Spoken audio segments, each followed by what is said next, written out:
Alors, Be'ezrat Hashem, on aura l'occasion de célébrer la Mimouna ici à la Choule. Et il faut savoir que quand on mange du Hametz après Pessah, il faut s'assurer que ce ne soit pas du Hametz chez Avar Alava Pessah, c'est-à-dire du Hametz qui était dans la possession d'un juif. Si c'était dans la possession d'un juif pendant Pessah, ce Hametz est interdit, pas uniquement pendant la fête, mais même après la fête. Donc il faut avoir la garantie que ce Hametz a été vendu avant Pessah à un goy par le biais de la Rabbanout. Mais après Pessah, une fois que ça a été vendu par la Rabbanout, on peut s'en servir à la fin de la fête Motzae Hag. Le Rav Ovadia Yosef Zatzal dit que on n'a pas besoin d'attendre longtemps. Pourquoi? Parce qu'il dit que ça fait partie du contrat, que le goy est d'accord qu'après Pessah, on puisse lui racheter. Et pas seulement qu'on puisse le racheter, que si jamais on veut s'en servir après Pessah, eh bien il est mohel, il est mevater, c'est-à-dire que après on fait les comptes, mais il permet de se servir avec l'intention de racheter plus tard et de faire les calculs, de faire les comptes.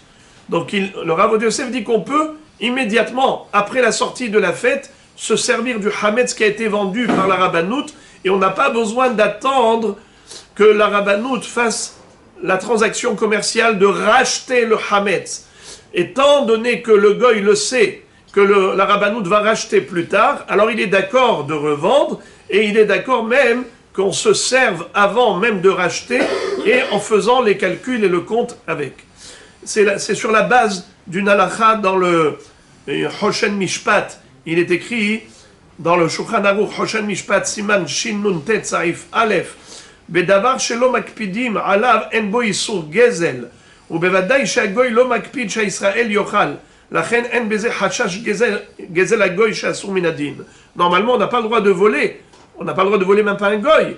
Et donc, comment est-ce que tu vas te servir de ce Hametz qui lui a été vendu et tu n'as même pas attendu que la Rabbanout rachète?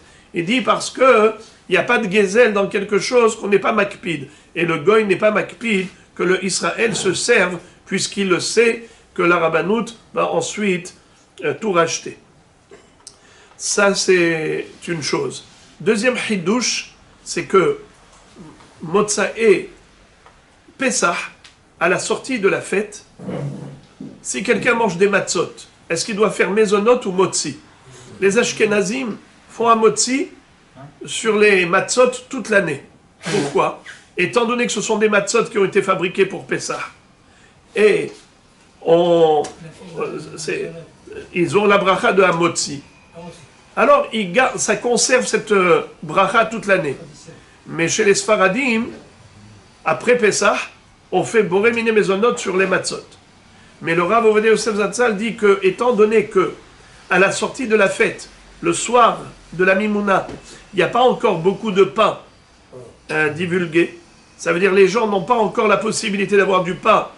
En Chutz La'aretz, oui, mais en Eretz Israël, vous n'avez pas encore les boulangeries qui sont en train de vendre du pain. Donc il y a des gens qui font des mofletas, mais ce n'est pas du pain. C'est-à-dire que s'ils ont envie de manger un bon repas, ils vont manger avec quoi? Avec de la matzah, puisqu'ils n'ont pas encore du pain. Alors étant donné qu'à ce moment-là, la matzah fait office de pain, alors on fait encore un motzi lechem min haaretz, comme pendant Pessah, jusqu'au lendemain où on va pouvoir acheter du pain. C'est un chidouche. Encore une halakha qu'il enseigne, le Rav Ovadia Yosef Zatzal, c'est que pendant Isro Hag, on a le droit d'écouter de la musique. C'est-à-dire le lendemain de la fête, bien que ce soit déjà la période du Homer, et que pendant le Homer, on n'a pas le droit d'écouter de la musique, mais le lendemain de Pessah, comme le lendemain de Shavuot, comme le lendemain de Sukkot, c'est Isro Hag. Et Isro Hag, c'est un jour joyeux. Alors, on a le droit d'écouter de la musique. Voilà pourquoi pendant la Mimouna, ceux qui célèbrent les communautés qui font la fête, eh bien, ils ont le droit de faire de la musique à ce moment-là, vu que c'est Isro Hag. Voilà les amis, vous êtes tous invités avec vos familles, Be'ezrat Hashem, pour Motzae Pesach, l'Elmimuna, ça vient du mot Emuna, qui veut dire qu'on ne perd pas la Emuna en la venue du Mashiach. On continue d'espérer en Akadosh Baruch Hu, Anima Amin, Be'emuna Shelema, Beviat HaMashiach, Ve'afal pi shitmahmea, Achakelo, Bechol Yom Shiyavo.